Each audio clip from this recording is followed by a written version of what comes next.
இந்த வீடியோக்குள்ள போறதுக்கு முன்னாடி நம்ம சேனலை சப்ஸ்கிரைப் பண்ணாதவங்க சப்ஸ்கிரைப் பண்ணிடுங்க, பக்கத்துல இருக்க பெல் பட்டனையும் கிளிக் பண்ணிக்கோங்க. வாங்க வீடியோக்குள்ள போகலாம். விஜய் தொலைக்காட்சியில கடந்த 2024ஆம் ஆண்டு சில புது முகங்களோட தொடங்கப்பட்ட ஒரு தொடர் தான் தங்கமகள்.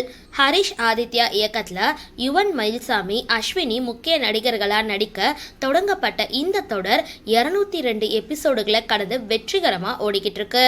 ராமசாமியோட உயிரிழப்புக்கு அவரோட குடும்பத்தினர்கிட்ட மன்னிப்பு கேட்ட அப்புறம் தான் தன்னோட வீட்டுக்கு போகணும் அப்படின்ற முடிவுல இருக்காங்க ஹாசினி. அதுக்காக அவங்களோட குடும்பத்தினரை கெடுக்கிற எல்லா பிரச்சனைகளையும் சமாளிச்சுட்டு வராங்க. தற்பொழுது இந்த கதையில வில்லியா வலம் வரவங்க பைரவி. இந்த கதாபாத்திரத்துல காயத்ரி ஜெயராம் இது நாள் வரைக்கும் நடிச்சிட்டு வர தற்பொழுது மாற்றம் நடந்திருக்கு. பைரவி கதாபாத்திரத்துல இனி ஜீவிதா கிருஷ்ணன் தான் நடிக்க இருக்காங்களா.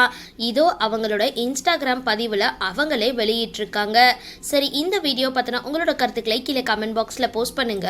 வீடியோ பிடிச்சிருந்தா லைக் பண்ணுங்க, ஷேர் பண்ணுங்க, மறக்காம டிபி காபி சேனலை சப்ஸ்கிரைப் பண்ணுங்க.